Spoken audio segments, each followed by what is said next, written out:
اقدو تحریک فروغ مولانا ہدایت الرحمان سیشن کوٹ گوادرہ پیش کنک بتاگ مولانا ہدایت الرحمان اچھا آمد گسا پیشی نرستگ پیشی اپاد رسانگ درانگ اتران کنانا مولانا ہدایت الرحمان گوشتگ کہ مالک ترس بیمی آماچین ادھر پروش مابیت مہج جہد پر جاوید دلگوش کنے ای رپورٹا۔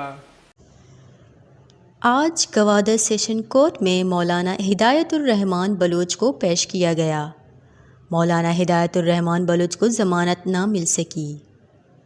حق دو تحریک بلوچستان کے سربراہ مولانا ہدایت الرحمان بلوچ نے ضمانت نہ ملنے پر میڈیا سے گفتگو کرتے ہوئے پیغام دیا کہ عوام خوفزدہ اور مایوس نہ ہوں، ہماری جدوجہد جاری ہے اور جاری رہے گی، ظلم اور زیادتی کے خلاف ہمیشہ ڈٹ کر مقابلہ کریں گے، جیل، قید و بند، FIR، تشدد ہمارے راستے نہیں روک سکیں گے، ہمارا پرامن جدوجہد جاری رہے گا۔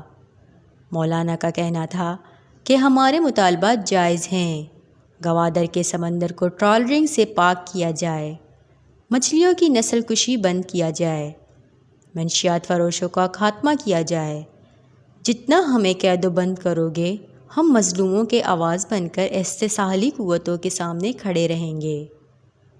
انہوں نے کہا کہ ٹرالر مافیا کی وجہ سے پورے سمندر کو تاراج کیا گیا ہے۔ وش نیوز، گوادر۔